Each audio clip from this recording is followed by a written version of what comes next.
Մեծարգո վարչապետ, հարցը սողում եմ ձեզ, Հայաստանի Հանրապետության գույքի կառավարման համակարգի ներքո 400 միլիարդից ավել գույք կա կուտակված, որոնց մեծ մասը ոչ վարձով է տրվում, ոչ վաճառվում է, ոչ էլ տեղյակ ենք, թե ինչի մասին է խոսքը։ Բայց երբ որ դիտում ենք Հայաստանի Հանրապետությունում մասնավոր սեկտորի կողմից, գործակալությունների կողմից անշարժ գույքի, տեսնում ենք, որ տարեկան մոտավորապես առք ու վաճառք կատարվել է մինչև 59,000 գույք։ Իհարկե դրանց մեծ մասը հնարավոր է բնակարաններ լինեն։ Դրանցից մոտավորապես 1580-ը արտասահմանյան քաղաքացիներ են ձեռք բերել։ Երբ որ այդ գույքը չի գործում, ոչ մի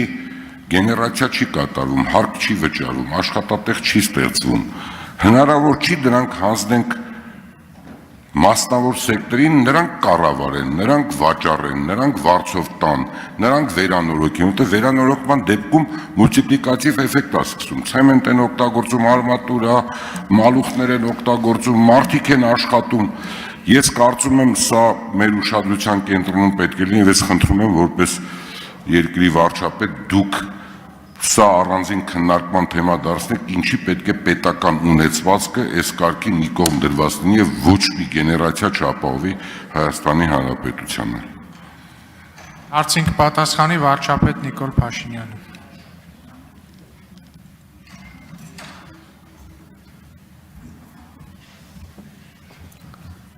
Շնորհակալ եմ հարցի համար։ Այո, այդ խնդրը գոյություն ունի եւ մենք մեր օրակարգային հարցերից է այդ խնդրը լուծելը։ Հիմա օրինակ կարող ենք վերել ամենահայտնի եւ ամենավառ օրինակները, օրինակ Հանրապետության հրապարակի վրա կա այդպիսի շենք, որ կառավարությունը փորձում է ինչ-որ մի ներդրումային տրամաբանության մեջ տնի, բայց այդպես էլ չի ստացվում, խոսքը փոստի ժամանակին կենտրոնական փոստն է։ Երբ որ ուզում ենք հասկանանք, բա ինչի հետաքրքրություն չկա, պարզվում է, որ ասենք օրինակ շատ ստանդարտների չի բռնում այդ շենքը, սկսած նրանից, որ կայանատեղի խնդրեմ ունի, սկսած նրանից, որ պատմամշակութային հուշարձան է եւ այդտեղ լրացուցիչ միջոցառումների շատ խիստ սահմանափակումներ կան, սկսած նրանից, որ հետևի հատվածներ ինչ-որ մի ժամանակ, որ այդ համալիրի մաս են եղել սեփականաշնորհվել, առանձնացվել են եւ այլն եւ այդպես շարունակ, բայց այդ խնդրեմը կա, բայց եթե կան կոնկրետ գաղափարներ, թե ինչ սխեմաներով դա կարելի է անել, իհարկե այդ գաղափարներն քննարկելի են, մենք բաց ենք այդ գաղափարների համար եւ նաեւ այդ մեծ թվերը այո շատ կարեւոր են, բայց երբեմն մեծ թվերի մեջ էլ պետք է մենք խորանանք, որովհետև ձեր ասած 400 միլիարդ ասիկ, 400 միլիարդ, երբ որ նայում ենք այդ գույքը, տեսնում ենք, որ այդ գույքեր կան, որ գտնվում են այնպիսի տեղանքներում, որոնք ընդհանրապես ոչ մեկին հետաքրքիր չեն, մի ամայի վայրում են, իհարկե հակառակն էլ կա, եւ կան դեպքեր, եւ կան դեպքեր, որ հիմա կոնկրետ ներդրումային հետաքրքրությունը ցուցաբերված է եւ իրականացվում է։ Ուզում եմ այն մյուս փոստի շենքի մասին խոսեմ, որտեղ առևտրի համաշխարհային կենտրոն բրենդի ներքո մենք նախագիծ ունենք, որը առաջիկայում պետք է իրագործվի։ Այո, այդ իրականում շատ նուրբ եւ բարդ գործընթաց է եւ մենք այդտեղ խնդիր ունենք։ Մենք խնդիր ունենք, որ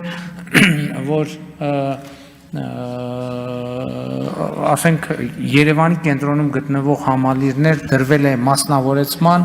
եւ կամ հետաքրքրություն չի ցուցաբերվել։ Եղել են հիմա կոնկրետ ունենք իրավիճակներ, երբ որ մենք մի